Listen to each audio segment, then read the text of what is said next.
pernah janji, langit selalu biru, tetapi Dia berjanji selalu menyertai.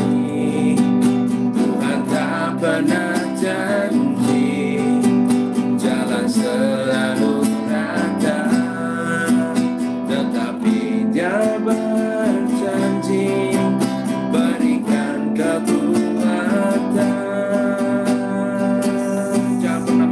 Jangan pernah menyerah, jangan berputus asa.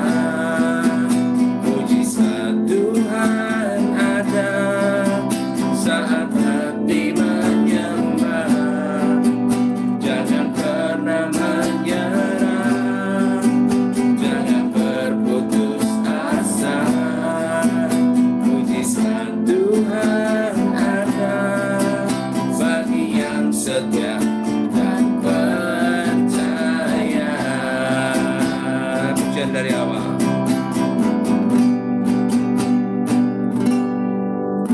Tuhan tak pernah janji, langit selalu biru, tetapi Dia berjanji selalu menyertai. Tuhan tak pernah janji, jalan selalu rata, tetapi Dia berjanji berikan kekuatan.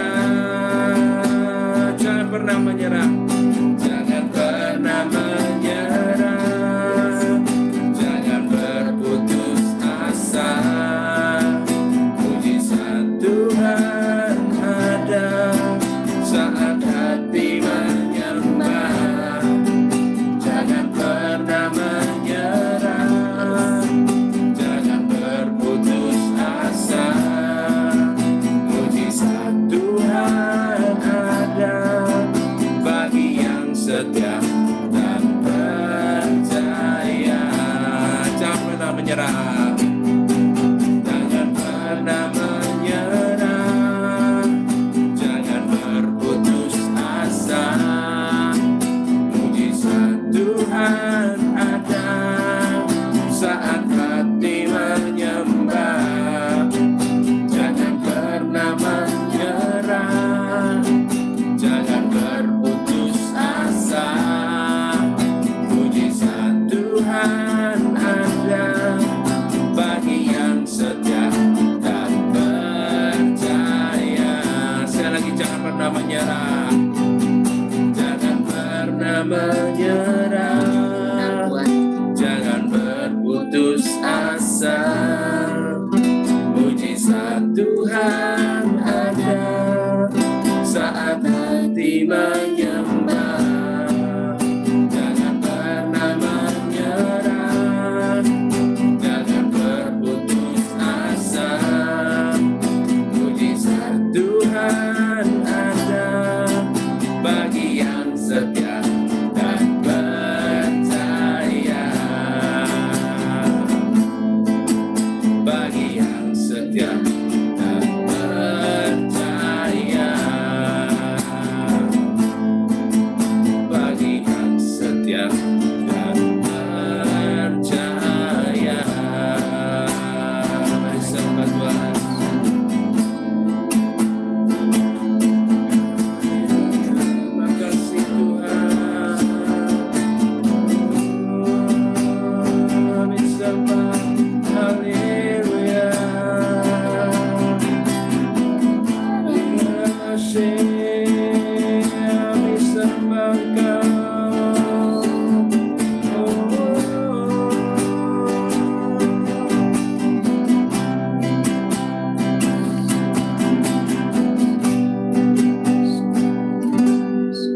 Tuhan, kami percaya saat ini kami mau menyaksikan kebaikan-Mu Tuhan. Kami percaya setiap kebaikan yang kami saksikan, kami mau mengucap terima kasih. Apapun yang kami kerjakan hari-hari ini, tangan kuat gagah-Mu menyertai kami.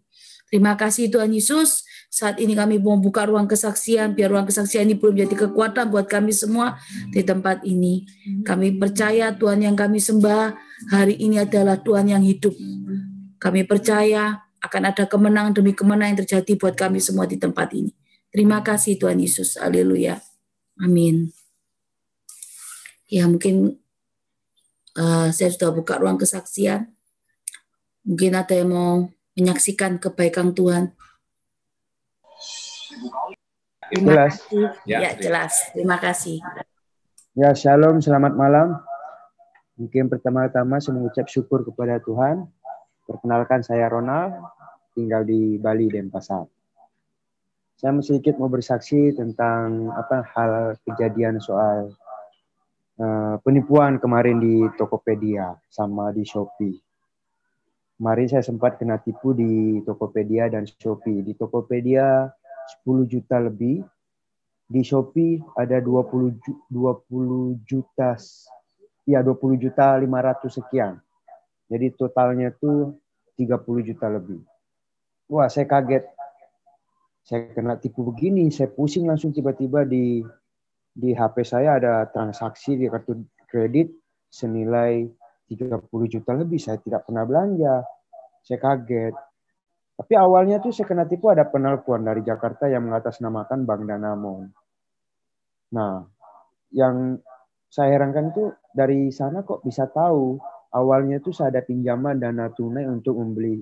Dana tunai itu saya pinjam. Memang ada dana tunai saya pinjam dari Danamon sebesar 20 juta.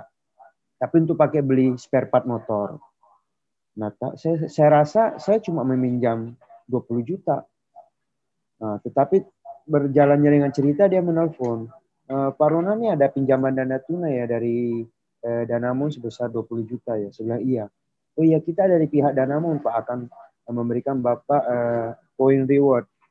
Karena pinjaman Bapak itu sudah berjalan lancar, kreditnya pembayarannya lancar, kita kasih point reward. Point rewardnya Bapak ini sekarang sudah ada 9.000 poin. Saya kaget. Terus point rewardnya diapakan? Bisa diuangkan Pak. Nah ini diuangkan nih berapa? 10 juta lebih kalau Pak dihitung dari poin rewardnya nih 10 juta lebih lah. Oh gitu, ya udah bolehlah diuangkan. Oh ya kita ada kirim Pak kode autentifikasi ya dari SMS OTP, kode OTP. Coba dibaca Pak di SMS-nya. Ya udah, saya baca kodenya. Oh coba dibaca Pak. Saya kasih kodenya.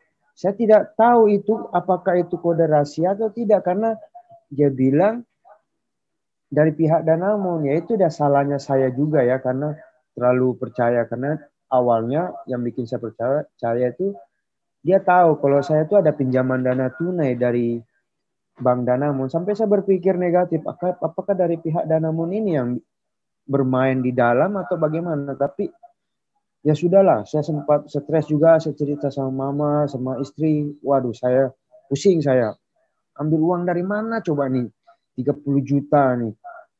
Akhirnya ngobrol-ngobrol sama istri, ya saya belum masuk di sini ya, di ibadah som ini, saya belum masuk ini di ibadah som ini.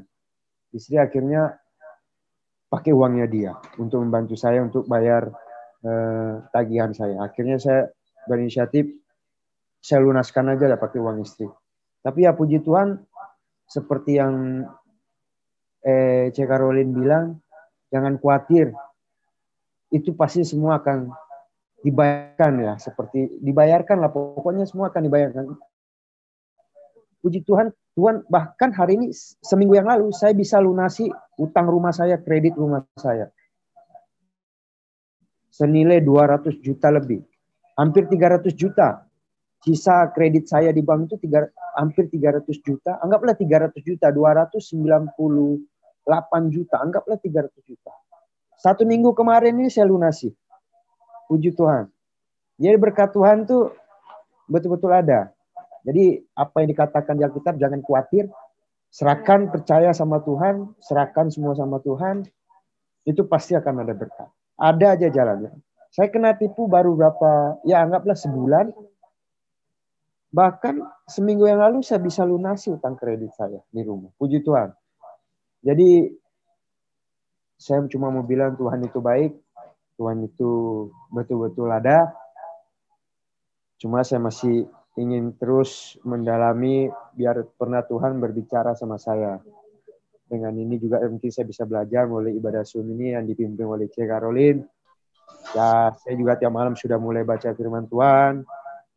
Anak saya juga, Stephen juga saya suruh baca Alkitab walaupun di kitab Matius saja yang dibilang Matius saja. Perjanjian baru ya di Matius ya, iya perjanjian baru. Ya mungkin itu aja kesaksian dari saya. Terima kasih. Shalom. Terima kasih kesaksian yang cukup membuat kita percaya, kesaksian membangkitkan kita lebih lagi mencari Tuhan dengan sungguh-sungguh. Terima kasih Ronald, terima kasih Fang Fang dari Denpasar. Sebelum kita masuk pada firman, kita nyanyi sekali lagi untuk memuji, menyembah Tuhan, supaya kita lebih lagi ya menundukkan pikiran kita di bawah firman. Ayo sama-sama kita memuji Tuhan.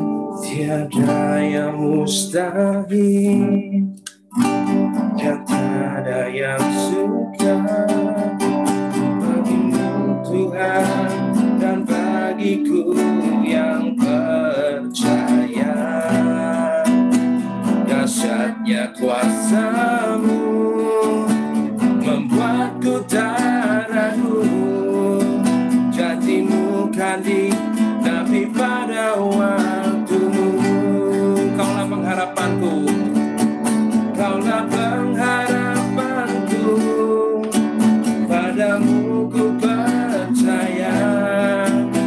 Walau tiada dasar bagiku untuk berharap, imanku takkan luntur, bahkan semakin teguh saat ku memuliakan nama-Mu.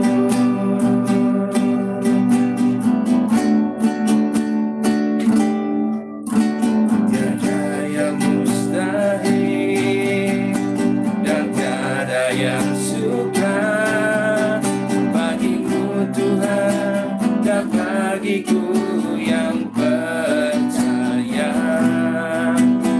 Dahsyatnya kuasa-Mu membuatku tak ragu.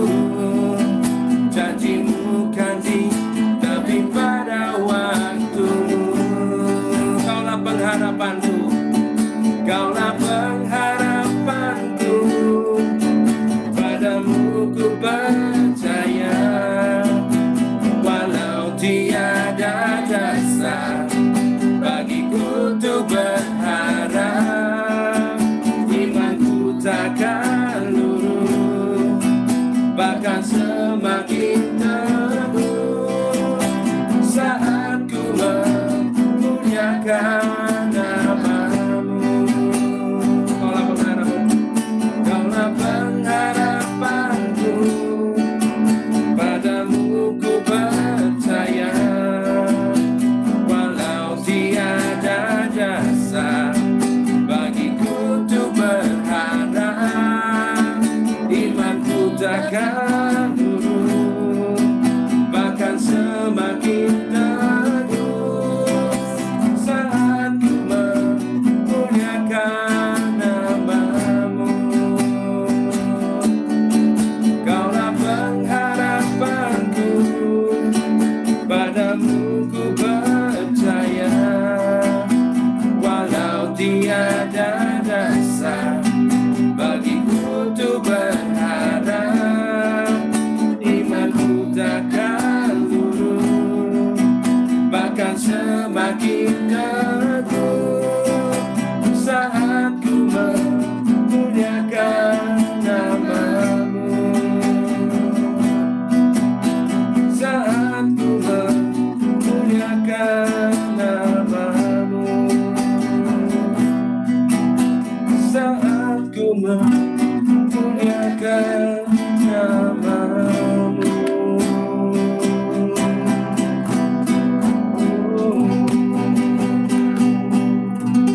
Terima kasih Tuhan, kami percaya tidak ada mustahil buat Engkau.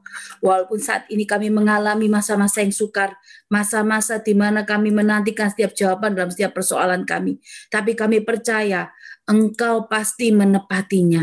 Engkau tidak berlalai-lalai sedikit pun Tuhan. Engkau pasti menepatinya. Kami serahkan setiap pergumulan kami di dalam tangan-Mu Tuhan Yesus. Saat ini tiba saatnya kami mau mendengar setiap kebenaran firman-Mu. Biar kebenaran firman-Mu ini boleh menjadi kekuatan buat kami. Saat kami melangkah bersama-Mu menikmati setiap proses dalam kehidupan kami. Kami serahkan semuanya dalam tangan-Mu Tuhan. Kami mau tunduk di bawah pikiran-Mu. Kami percaya setiap doa, ucapan syukur kami, setiap pujian penyembahan ini boleh menjadi dupa yang harum di hadapan-Mu. Urapi hamba-Mu yang serba terbatas, Tuhan Yesus. Pengurapan-Mu turun buat hamba-Mu dari ujung rambut sampai ujung kaki. Sembunyikan hamba-Mu di balik salib-Mu. Bukan lagi hamba-Mu, tapi Roh-Mu Tuhan Yesus sendiri yang saat ini memberikan hamba-Mu pengurapan, mengatakan apa yang menjadi isi hati-Mu untuk PD Faithful hari ini, untuk menyampaikan kebenaran-Mu. Terima kasih Tuhan Yesus, setiap doa kami alaskan dalam satu nama, Tuhan Yesus Kristus, Tuhan yang kami sembah, bahkan yang kami kasih seumur hidup kami. Terima kasih Tuhan Yesus, haleluya, amin. Terima kasih sekali lagi untuk kesaksiannya. Saya senang sekali kesaksian, nanti tiap minggu. Bentar ya.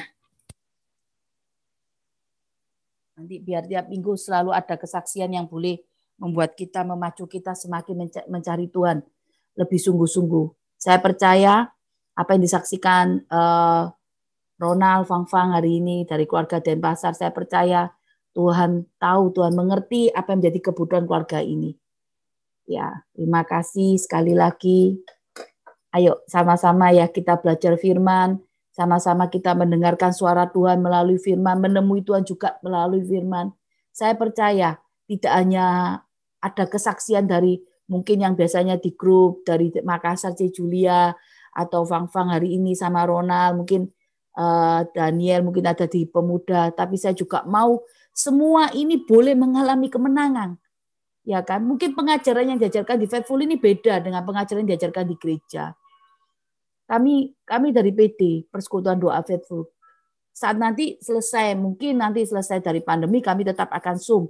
Tapi nanti semua pun harus kembali pada gereja lokal. Gereja masing-masing, gereja lokal mereka masing-masing, gereja saudara-saudara di tempat ini. Untuk boleh beribadah. Ya kan? Kami mengajarkan untuk menemui Tuhan. Mendengar suara Tuhan melalui firman. Ini yang kami gemakan. Inilah visi Faithful. Bukan kami saja yang melayani di sini yang bisa dengar suara Tuhan. Bukan hamba Tuhan aja, tapi saya percaya saudara-saudara di tempat ini bisa mendengar suara Tuhan. Melalui firman, temui Tuhan itu melalui firman. Mungkin hari ini firman itu kayak buku tulis yang nggak ada, yang kalau dibaca-baca setiap hari itu nggak ada yang berubah, ceritanya sama. Tapi Alkitab itu akan menjawab sesuai dengan kebutuhan kita, apa yang kita tanyakan setiap hari. Saya percaya langkah orang-orang yang hari ini punya kesaksian di Faithful, ini langkah-langkah yang dipimpin oleh firman. Bukan karena mereka pede dengan saya secara pribadi, bukan karena mereka datang di Faithful ini. Faithful ini punyaan Tuhan. Saya percaya mereka dijumpai Tuhan hari itu. Kita semua ini dijumpai Tuhan. Kita semua ini dipanggil. Tapi apa yang menentukan kita ini bisa memperoleh jawaban dalam kehidupan kita? Respon hati. Saat kita dipanggil, apakah kita mau merespon panggilan itu? Apakah kita cuma duduk sebagai seorang Kristen KTP, kartu tanda penonton? Kalau di tempat ini, kalau satu persatu banyak orang yang punya kemenangan, masa kita sendiri yang melihat tidak mau terima kemenangan? Apa kita hanya cuma duduk dan bertepuk tangan dan berkata, amin, amin, praise the Lord. Waduh, Tuhan yang hidup. Yang lain menerima kemenangan. Tapi kita hanya menonton hari ini. Mungkin dalam keadaan pandemi apa yang disaksikan Ronald luar biasa. Dia bisa melunaskan kredit rumah 300 juta. Itu uang yang enggak sedikit. Enggak tahu gimana. Ya kan? Tapi saya percaya itu semua campur tangan Tuhan. Karena banyak sekali Fang juga bercerita, istri Ronald ini, bagaimana Tuhan juga bekerja atas keluarga mereka. Bagaimana keluarga ini boleh mengalami pemulihan. Bagaimana mamanya juga mengalami pemulihan. Bagaimana cicinya juga mengalami pemulihan. Kalau Tuhan kerjakan, Satu orang saja dalam seisi rumah yang berdoa bersama Tuhan, seisi rumah juga akan terima kemenangan janji pemulihan. Karena firman itu hidup. Firman itu enggak ada kata-kata yang enggak hidup. Firman itu hidup. Bagi mereka yang mengalami Tuhan sungguh-sungguh. Kalau hari ini apa yang kita gumulkan bertahun-tahun tapi kita belum terima jawaban, ayo coba dikoreksi. Apakah kita ini sudah menemui Tuhan di dalam firman? Apakah kita ini sudah menemui Tuhan yang hidup ini di dalam firman? Banyak orang melihat penglihatan, banyak orang melihat nubuatan, penglihatan. Banyak orang sekali yang aku punya penglihatan, aku punya nubuat. Ya kan? Banyak hamba Tuhan mungkin punya nubuat terus berdoa untuk saudara-saudara tempat ini. Tapi kalau saudara tidak berjalan dengan firman juga, bagaimana bisa tahu, bisa sampai pada kemenangan? Kalau langkah saudara tidak dipimpin oleh firman. Memang nubuat dan ada kata-kata janji, ada juga teguran. Tapi semua itu harus berjalan dengan firman. Ya. Ayo semangat tahun 2021, tahun penuaian, pembebasan penuaian. Saya setiap hari akan mulai ada kesaksian. Ayo, yang punya anak kecil-kecil mulai biasakan baca firman. Fang sama Ronald anaknya cukup kecil. Mungkin masih umur 9 kali kalau nggak salah. Ya, 9. Ayo, yang punya anak-anak kecil. Ya, baca firman. Firman ini kekuatan. Kita nggak bisa ninggali generasi muda ini dengan uang. Uang pasti habis. Tapi kalau roh takut akan Tuhan akan bawa kita berkemenangan hari ini. Ayo sama-sama kita belajar firman. Apa yang mau Tuhan sampaikan hari ini buat kita ya. Saya percaya kita hari ini sebagai Kristen yang dewasa, Kristen yang mengerti kebenaran Tuhan, Kristen yang siap dengan makanan keras hari ini ya. Ayo kita buka dulu di Matius 18. Ini yang Tuhan mau sampaikan, Matius 18 ayat 21 sampai 35. Saya akan bacakan perumpamaan tentang pengampunan.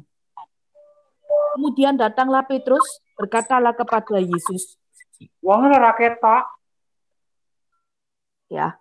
Kemudian datanglah Petrus dan berkata pada Yesus, Tuhan, sampai berapa kali aku harus mengampuni saudaraku jika ia berbuat dosa terhadap aku?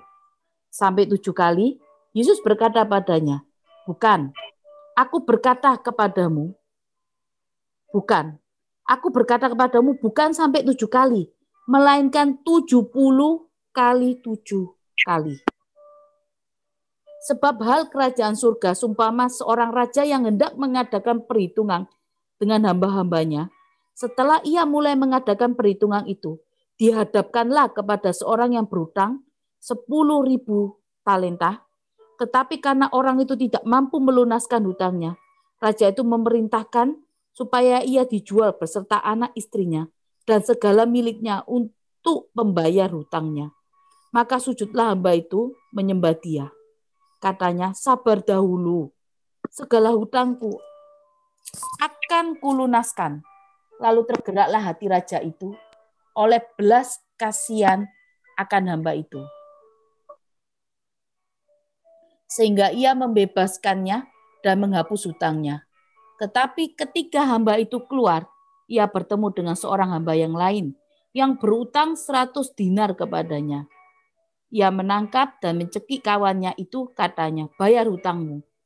Maka sujudlah kawan itu dan memohon padanya, sabarlah dahulu, hutangku itu akan kulunaskan.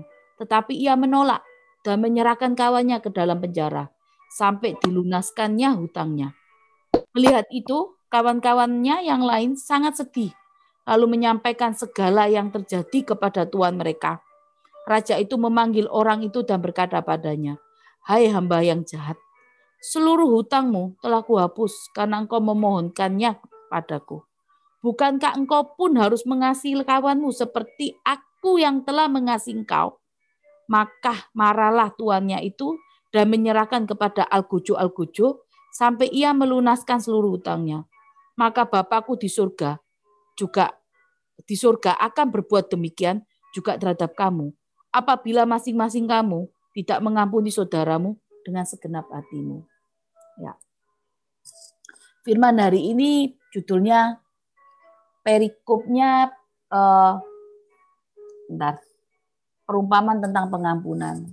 Ya, kita sebagai seorang Kristen ini sering sekali ya punya pengampunan ini susah buat kita melakukannya. Kita sering berjalan dengan pemikiran kita sendiri. Kita sering berjalan dengan apa yang kita kendaki. Kalau kita ini saat ini seringkali ya pengampunan ini kita pakai kalau kita punya kesalahan, kita minta orang yang kita salah sama orang lain, kita minta orang lain mengampuni kita. Tapi kalau di posisi kita yang benar, kita susah untuk mengampuni orang yang bersalah pada kita. Ya. Tapi hari ini, firman yang hari ini Tuhan berikan, kita sama-sama belajar makanan keras. Seorang Kristen harus siap dengan makanan keras. Ya, saya akan langsung berikan judul, berkat di balik pengampunan. Ya, berkat di balik pengampunan ini banyak sekali kalau kita mau berjalan sama Tuhan, pengampunan ini perlu banget buat kita. Kenapa kok saya katakan perlu? Karena pengampunan ini membuka pintu berkat. Pengampunan ini membuat kita tidak punya lagi beban. Tapi banyak orang Kristen yang tidak mau melakukan pengampunan. Tidak mau memberikan pengampunan untuk sesamanya. Bahkan merasa dirinya paling benar. Merasa dirinya nggak pernah bersalah. Jadi dia tidak perlu melepas pengampunan untuk saudara-saudaranya yang bersalah. Ya. Jadi yang Tuhan mau sampaikan buat kita hari ini di Matius 18 ayat 21 sampai 22. Itu pesan Tuhan untuk kita hari ini ya. Ya, Tuhan Yesus kan katakan pengampunan itu harus diberikan pada siapapun yang menyakiti. Ya. Pengampunan itu tidak terbatas. Ya. Tidak terbatas. Pengampunan ini harus kita kerjakan setiap hari. Kenapa kok harus dikerjakan setiap hari? Supaya ada damai sejahtera. Supaya kita tidak bawa sampah dalam kehidupan kita. Kita selalu merasakan kehidupan yang tenang. Ya. Kita hidup ini buat apa? Buat memuliakan Tuhan. Karena Tuhan punya rencana besar atas kehidupan kita. Jadi kalau saya mau katakan kalau hidup kita untuk memuliakan Tuhan, tubuh kita ini untuk memuliakan Tuhan, kehidupan kita buat apa? Kita bawa sampahnya, kepahitan dalam kehidupan kita. Kita semua ini tidak luput dari namanya kekurangan. Kita ini tidak luput dari namanya kesalahan. Karena kita manusia, kita bukan Tuhan. Cuma bagaimana cara pandang kita saat seorang berbuat salah sama kita. Mau nggak kita mengampuni? Atau kita mau taruh itu dalam kehidupan kita. Kadang kita berpikir pengampunan hanya bisa dilakukan beberapa kali. Cukup. Ya, cukup. Tapi yang Tuhan mau katakan hari ini, pengampunan itu tidak terbatas. Ya. Pengampunan ini harus pengampunan yang kita berikan kepada seseorang ini kadang terbatas. Benar ya? Kita kalau ingat dosanya orang, kesalahannya orang sama kita tidak bisa ngampuni. Tapi kalau kita datang sama Tuhan, Tuhan harus ngampuni kita. Berkali-kali kita jatuh dengan dosa yang sama mungkin hari ini. Berkali-kali kita berjalan dengan kesalahan yang sama. Tapi Tuhan tetap buka tangannya buat kita. Tuhan tetap mengampuni. Tapi saya cuma ingatkan satu hal. Kita hidup karena kasih karunia Tuhan hari ini. Karya Tuhan Yesus di kayu salib itu mengampuni kita. Jangan sia-siakan kesempatan yang Tuhan sudah berikan buat kita. Jadi kalau kita datang sama Tuhan minta ampun, ya datanglah dengan segenap hati minta ampun. Bertobatlah sungguh-sungguh. Kalau kita tidak pernah bertobat sungguh-sungguh, kita tidak pernah bisa lahir sebagai manusia yang baru. Kita nggak bisa melihat masa depan yang indah, bahkan berkat Tuhan itu luar biasa buat orang-orang yang mengasihi Tuhan, yang mau melakukan perintah Tuhan. Ya, Tuhan sendiri itu selalu membuka tangan buat kita saat kita punya kesalahan sama ada dosa. Tuhan selalu buka tangan. Bahkan Tuhan itu memeluk kita. Ya, asal kita ini mau sadar, mau mengakui, mau melakukan pertobatan sungguh-sungguh. Ya, pengampunan akan menjadi obat yang luar biasa atau mengampuni ini. Obat apa? Luka hati. Kita sering menyimpan luka hati. Karena apa? Karena kita tidak bisa mengampuni. Kalau kita bilang orang itu salah terus, orang itu salah terus, orang itu salah terus. Tapi kalau kita tidak bergerak untuk mengampuni, luka kita akan semakin besar. Jadi jangan lagi melihat kesalahan orang lain. Tapi kita ini harus mengampuni hari ini. Karena Kekristenan tidak berbicara hanya kasih doa, tidak hanya berbicara hal-hal yang baik, tapi mengampuni yang nggak baik pun harus kita ampuni. Kita harus mengerjakan itu. Ini makanan keras. Karena banyak orang Kristen nggak bisa mengampuni, nggak bisa lepas pengampunan. Ya, Tuhan sudah katakan, kalau pipi kananmu ditampar, berikan pipi kiri. Itu maksudnya apa? Kalau orang lain berbuat jahat, kita harus tetap buat baik. Jadi apa? Mengampuni, tetap baik, tetap kita harus memiliki respon yang baik. Ya. Kalau kita mau mengampuni, berarti kita ini berjalan dengan setiap firman Tuhan hari ini. Walaupun kita tidak tahu, tapi berarti kita sudah melakukannya. Melakukan apa firman Tuhan dalam kehidupan kita. Ya. Sekarang saya akan buka langsung poinnya. Apa keuntungan saat kita memberikan pengampunan? Poin pertama, hubungan dengan Tuhan semakin baik. Hubungan dengan Tuhan semakin baik. Kita buka dulu di Matius 6 ayat 14. Matius 6 ayat 14. Karena jikalau kamu mengampuni kesalahan orang, Bapamu yang di surga akan mengampuni kamu juga. Karena jikalau kamu mengampuni kesalahan orang, Bapa di surga, Bapamu di surga akan mengampuni kamu juga. Kalau kita baca di firman tadi, Matius 18 ayat 21, itu berhubungan sekali. Apa yang dikatakan di terakhir di Matius 18, ayat yang terakhir di ayat 35. Maka Bapakku akan berbuat demikian di surga. Berbuat demikian terhadap apabila kamu masing-masing tidak mengampuni dengan segenap hati. Berarti ada apa? Ada segala suatu perbuatan kita ini ada apa namanya? Ada konsekuensi. Ada sesuatu yang kita harus tanggung kalau saat kita tidak melepaskan pengampunan. Ya. Kenapa kok hubungan kita dengan Tuhan ini semakin baik? Karena Tuhan ini menghargai banget orang yang melepaskan pengampunan. Kenapa kok Tuhan menghargai? Karena di firman-Nya sudah ada. Di Matius 6 ayat 14. Kita melakukan firman, Tuhan menghargai. Tuhan sudah katakan, kalau kamu mengampuni, aku juga mengampuni kamu. Nah, kalau kita mengerjakan ini, Tuhan ini menghargai. Tuhan tidak tutup mata. Tuhan akan memberikan upah atas segala sesuatu yang sudah kita kerjakan. Bahkan pengampunan ini sulit. Saya tahu pengampunan ini sulit dikerjakan. Ya kan? Karena apa? Karena ini tadi, karena apa? Luka hati yang terlalu dalam. Terlalu sakit. Ya, mungkin terlalu sakit sudah. Bertahun-tahun sudah ditanggung. Lihat orang-orang kalau punya kepahitan. Ciri-cirinya apa? Dia menceritakan orang itu berkali-kali. Di mana-mana menjelekkan orang itu terus. Tapi dia tidak pernah koreksi. Kenapa orang itu bisa jahat sama dia. Dia merasa dirinya paling benar. Ya. Memang terlalu sakit. Tapi saat kita melepaskan pengampunan, hubungan kita dengan Tuhan semakin baik. Kita tidak bisa menyembuhkan luka hati kita. Tapi cuma satu yang bisa saya janjikan. Saat kita cuma katakan, Tuhan aku mau mengampuni, Tuhan yang mengerjakan buat kita. Siapa di tempat ini yang tidak pernah punya kepahitan, kemarahan, kekecewaan, sakit hati, sama mertua, sama suami, sama kelakuan anak. Semua pasti punya. Tapi bagaimana respon kita saat kita terima itu?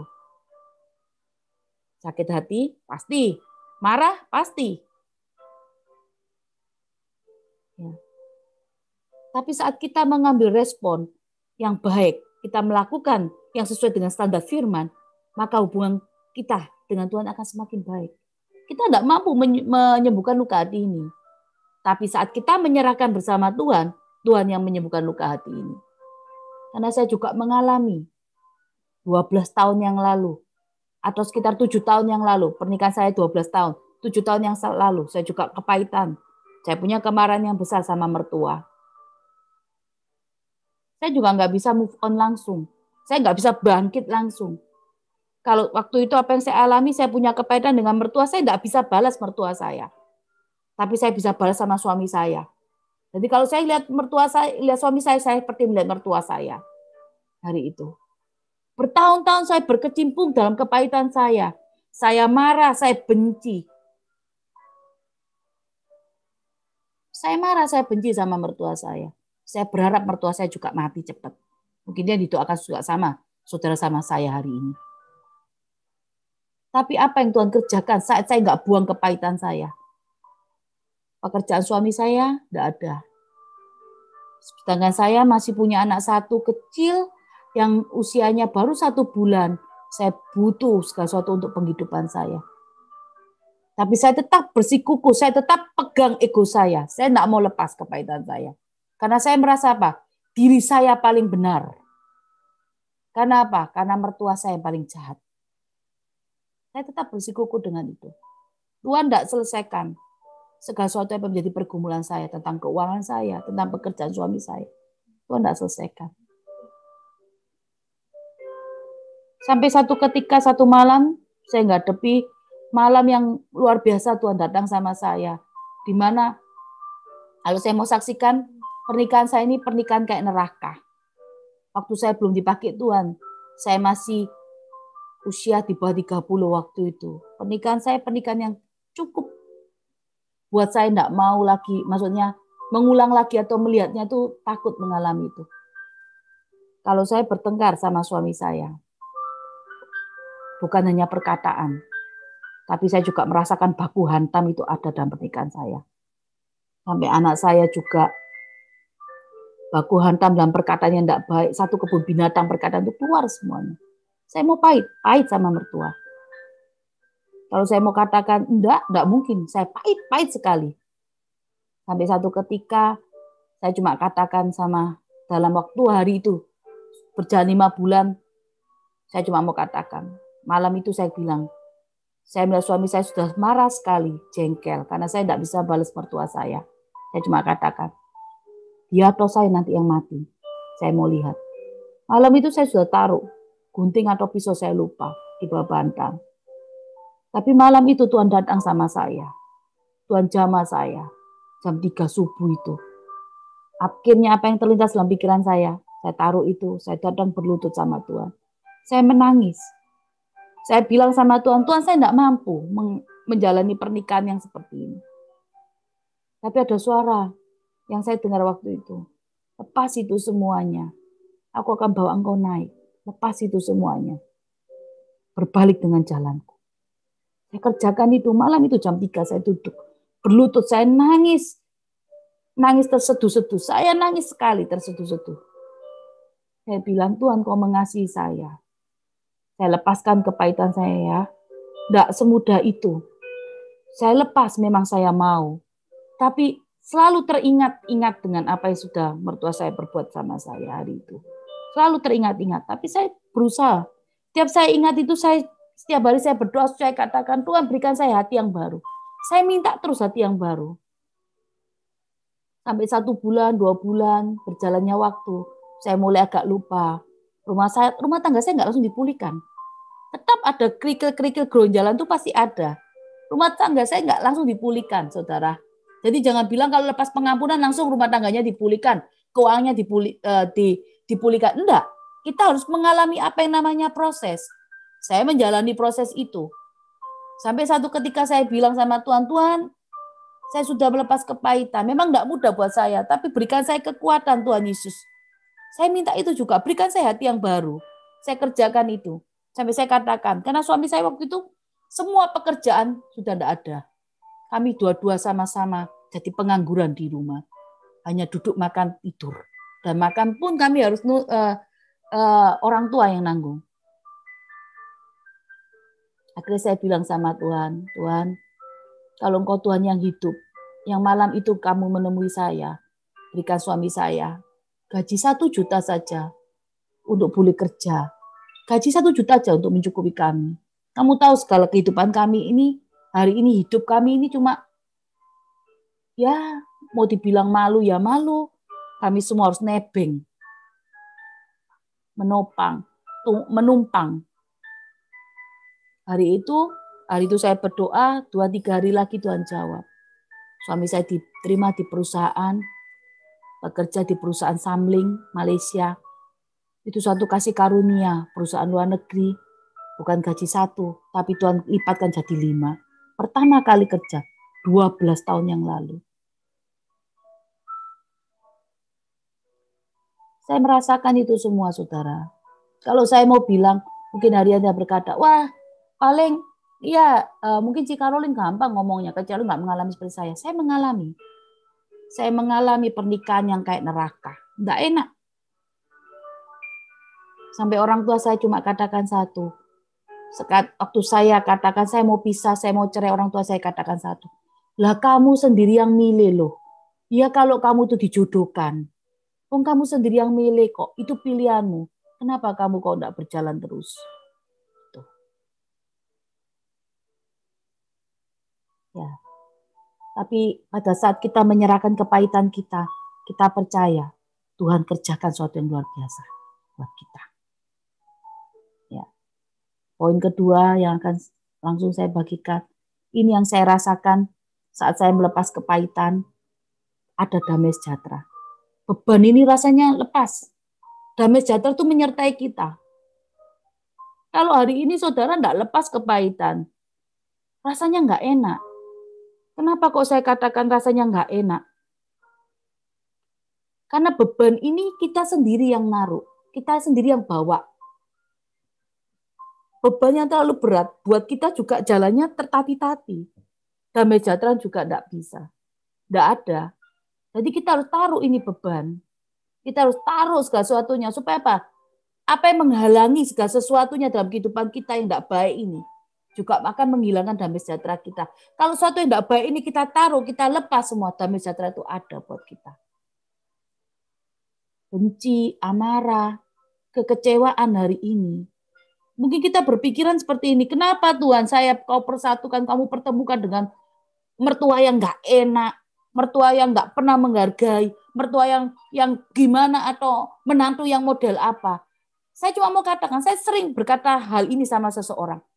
Bukan pernikahanmu yang salah, bukan suamimu yang salah, bukan mertuamu yang salah, bukan kamu yang salah, tetapi apa? Pengenalan akan Tuhan ini tidak ada sama kamu, suamimu, sama mertuamu. Jadi kalau ada pengenalan akan Tuhan yang pasti, pondasi kita kuat di dalam firman, kita tidak mungkin akan mengalami ini. Banyak orang Kristen menjadi batu sandungan hari-hari ini.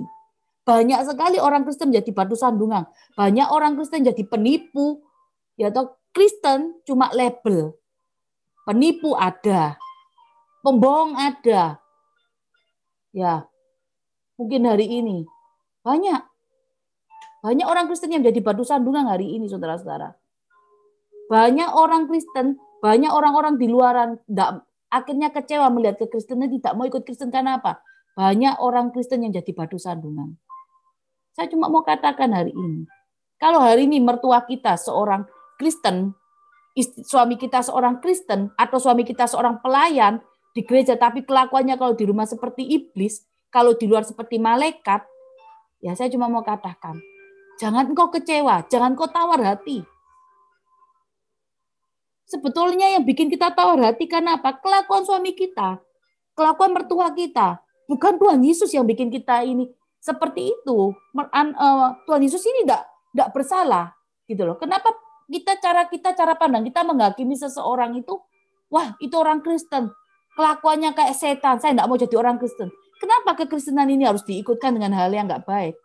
Tuhan Yesus tidak pernah berbuat seperti itu. Kalau saudara hari ini baca Alkitab, Perjanjian Baru semua, apa yang dikerjakan Tuhan Yesus itu semua itu teladan yang baik sekali. Tapi banyak oknum-oknum yang pakai label Kristen itu, yang bikin segala sesuatunya tidak baik. Tapi saya cuma mau katakan, kalau saudara hari ini menemui banyak orang Kristen yang mungkin penipu, mungkin suami kita yang kurang ajar, mungkin mertua kita kurang ajar atau segala sesuatu, saya cuma mau katakan, beri kesempatan dia juga bertobat. Kalau hari ini saudara tidak beri dia kesempatan bertobat, apa bedanya saudara dengan dia? Kalau kita mau menobatkan orang itu sebagai seorang Kristen, kehidupan kita harus seperti orang Kristen sesungguhnya. Harus supaya dia melihat ada Tuhan Yesus dalam kehidupan kita. Ada Tuhan Yesus dalam rumah tangga kita. Wih, ternyata ya orang itu tak buat jahat itu loh. Tak jahati, tak apa-apakan. Ternyata dia tetap baik. Apa yang membuat dia jadi tambah baik? Oh, ternyata Tuhan yang disembahnya toh. Ya. Jangan serupa dengan pemikiran dunia. Tuhan Yesus tidak pernah mengecewakan kita. Saya cuma mau katakan, berikan kesempatan buat orang-orang yang sudah menyakiti kita. Mungkin uang kita yang sudah ditipu orang itu, berikan kesempatan. Tidak semua orang mau diporsi seperti itu. Sekali lagi saya katakan. Kalau hari ini ada suamimu selingkuh, istrimu selingkuh, ada hari ini rumah tangga yang tidak baik, anak menantu yang tidak baik, mertua tidak baik. Saya cuma mau katakan satu hal. Semua itu terjadi karena orang-orang yang ada di dalam satu ini tidak punya pengenalan akan Tuhan. Berikan mereka kesempatan. Sama seperti Tuhan Yesus. Apa yang saat orang Yahudi atau orang Farisi bawa pada Tuhan Yesus, seorang pelacur. Apa yang Tuhan katakan? Kalau hari ini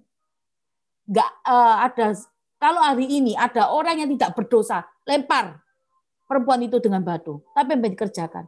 Mereka tidak lempar batu. Kenapa? Semua orang berdosa. Berikan kesempatan. Tuhan mau tunjukkan melalui firman itu. Berikan kesempatan walaupun itu pelacur. Walaupun itu penipu. Walaupun itu suami yang menjengkelkan buat kita. Ubah paradigma kita hari ini. Jangan berjalan dengan pemikiran yang bukan datang dari Tuhan. Ya. Poin ketiga yang langsung saya akan bagikan. Terhindar dari sakit penyakit. Kenapa kok saya katakan terhindar dari sakit penyakit? 1 Korintus 3:16. Cuma saya katakan 1 Korintus kita buka dulu. 1 Korintus 3 ayat 16.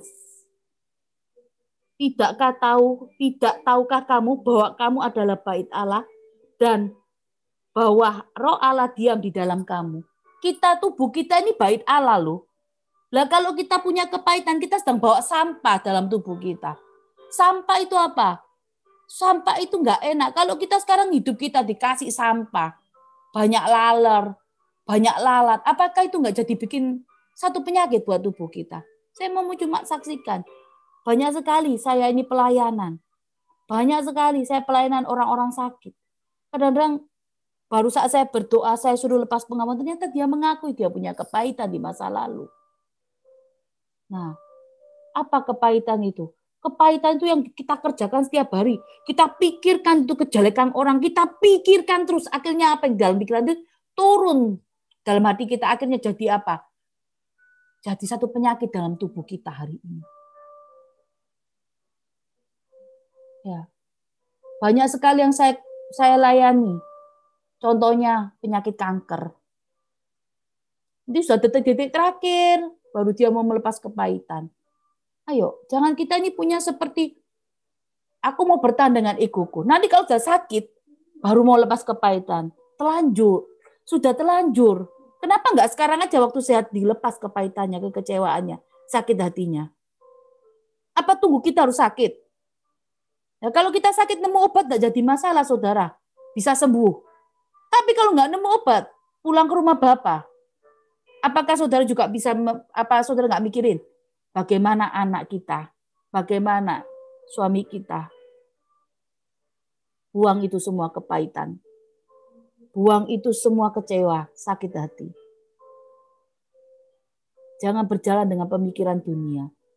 Ayo berjalan dengan apa yang Tuhan mau kerjakan dalam hidup kita ini. Ya, ayo. Ini saya mau bagikan bagaimana kerugiannya ya. Ini. Apa kerugiannya kalau kita tidak mengampuni? Nah, pertama, saya sudah katakan tadi, tidak ada damai sejahtera. Pasti toh? Wes, pikirannya negatif terus. Ya, akhirnya damai sejahtera hilang, di rumah marah-marah melulu. Ingat kepahitan, ingat sama suami, langsung moodnya berubah. Langsung sudah marah-marah melulu. Tidak ada damai sejahtera. Kedua, tidak ada berkat Tuhan. Berkat Tuhan terhalang.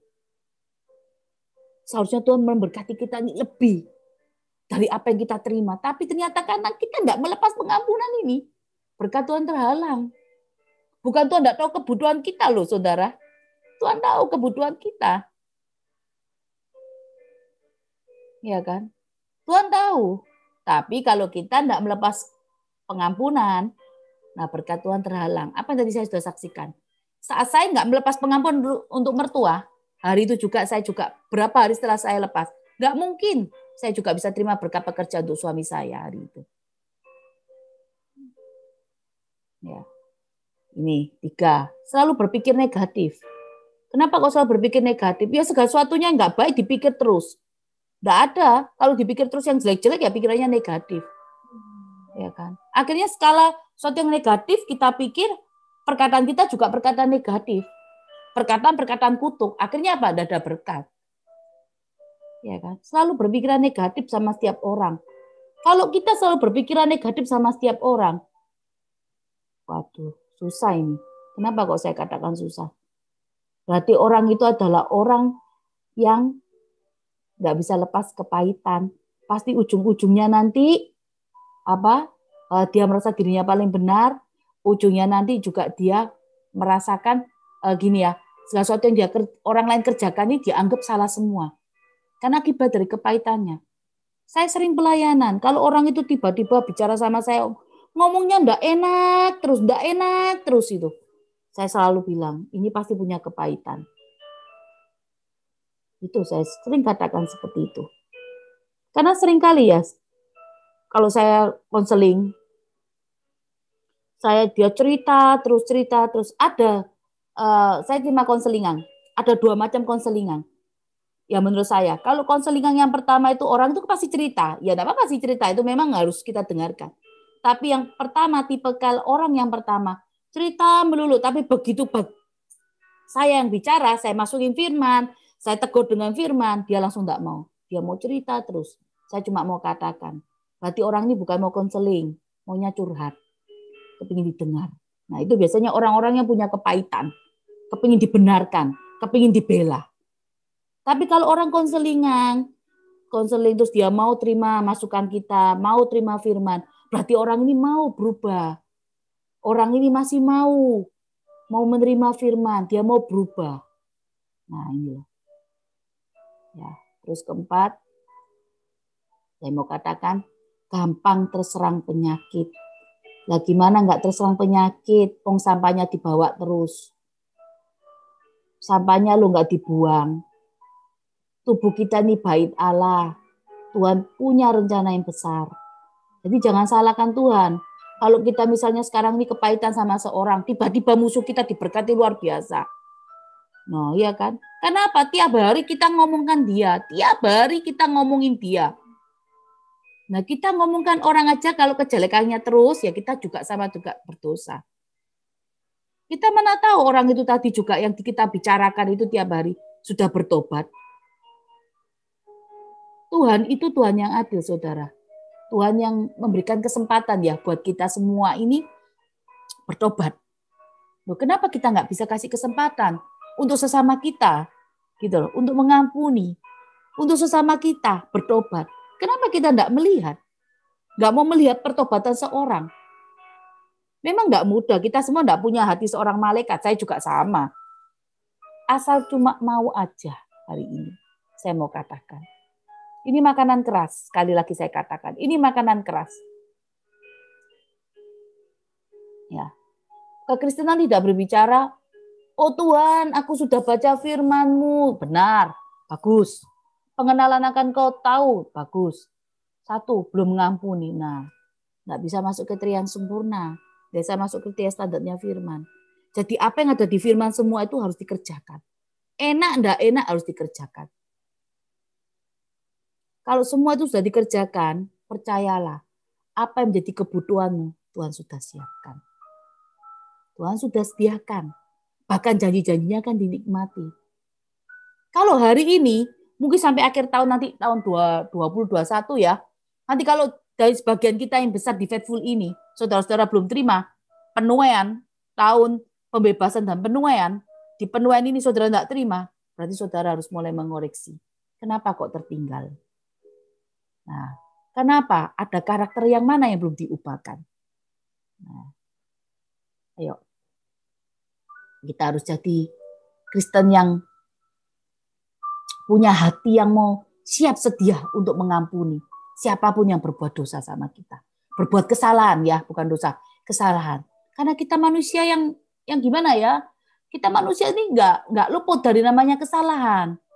Ya.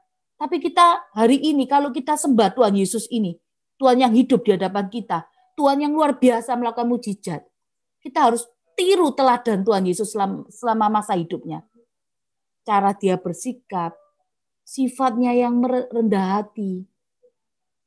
Bagaimana dia juga walaupun dia Tuhan ya, tapi dia punya kerendahan hati. Bagaimana dia mengajarkan harus mengampuni, itu harus kita contoh. Kalau hari ini kekristenan kita hanya berbicara berkat. Ya, susah kalau kita berbicara berkat. Kekristenan tidak berbicara berkat saja. Ya. Berkat itu pasti Tuhan siapkan di ujung, terakhir. Tapi yang di awal, yang Tuhan lebih tertarik dari semua itu adalah karakter kita hari ini. Ayo. Ya, ayo rubah paradigma kita. Nggak ada yang kebetulan kalau hari ini mungkin ada sebagian di tempat ini atau kita semua merasa hari ini yang masih belum bisa mengampuni atau punya sedikit kecewa sama suami, buang itu cepat-cepat. Kalau nggak dibuang cepat-cepat, nanti itu akan jadi kepahitan buat kita. Buang itu cepat-cepat dalam pikiran kita, dalam hati kita. Jangan ditimbun, buang langsung. Ya, buang langsung cepat-cepat, karena itu menghalangi berkat kita. Menghalangi apa yang kita kerjakan. Kita harus bisa menikmati berkat Tuhan selama kita hidup di dunia ini. Ya, karena saya banyak pelayanan orang sakit yang saya katakan, mereka saat mereka mau mengampuni suaminya, minta Tuhan pulihkan, tapi mereka sudah terlanjur sakit. Ya, ayo kita tidak mau seperti itu. Kita mau punya pikiran positif, kita mau mengampuni, kita mau hidup kita ada damai, hubungan kita sama Tuhan semakin baik. Tuhan menghargai kok kalau kita lepas pengampunan. Karena ada di firman-Nya. Tuhan pasti memperhatikan apa yang kita butuhkan.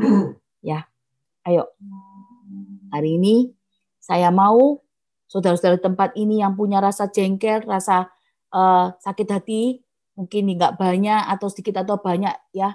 Hari ini saya mau semua lepaskan. Ayo kita masuk satu pujian penyembahan, terus setelah itu kita berdoa.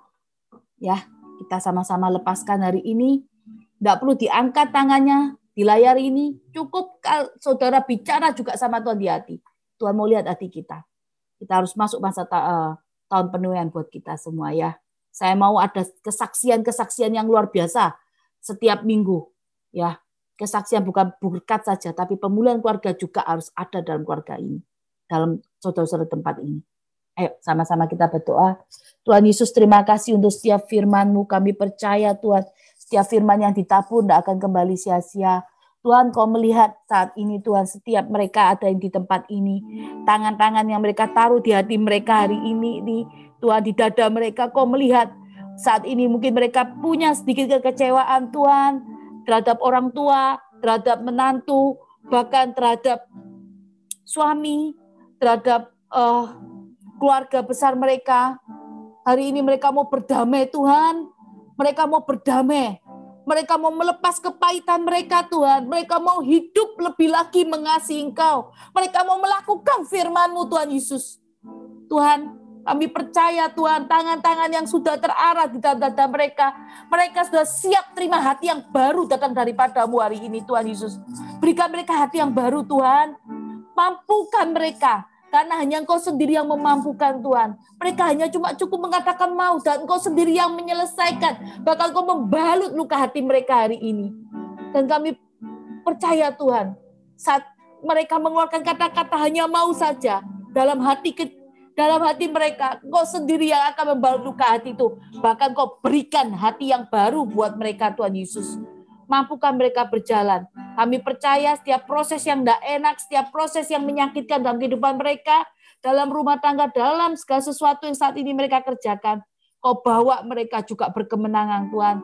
Kau perhatikan Tuhan apa yang menjadi kebutuhan mereka. Kami percaya saat hari ini kami melepas pengampunan Tuhan untuk orang-orang yang sudah bersalah terhadap kami. Kami mau melepas pengampunan buat mereka yang sudah menipu kami Tuhan, menantu, bahkan orang tua, mertua, bahkan untuk sekeliling kami, anak-anak kami. Kami mau melepas pengampunan. Ubahkan hati kami, ubahkan cara pandang kami Tuhan. Lebih lagi dekat dengan Engkau. Apa yang kami kerjakan Tuhan, kami percaya Engkau menyertai. Kami mau melakukan firman-Mu Tuhan. Kami percaya saat kami lepas pengampunan, hubungan kami dengan Engkau tidak ada yang terhalang dengan dosa kami. Tapi hari ini kami percaya bahwa Engkau juga mendengarkan seru-seru kami. Saat kami melepaskan pengampunan, doa-doa kami juga terdengar jelas Tuhan. Di dalam tata-Mu Tuhan, di dalam kerajaan-Mu Tuhan Yesus. Terima kasih Tuhan. Kami percaya saat ini Engkau sudah memberikan hati yang baru dan memberikan kekuatan yang baru buat kami berjalan bersama-Mu. Terima kasih Tuhan Yesus. Terima kasih saat ini kami mau datang lebih lagi memuji, memuliakan Engkau. Di dalam nama-Mu Tuhan Yesus kami sudah berdoa. Haleluya. Amin.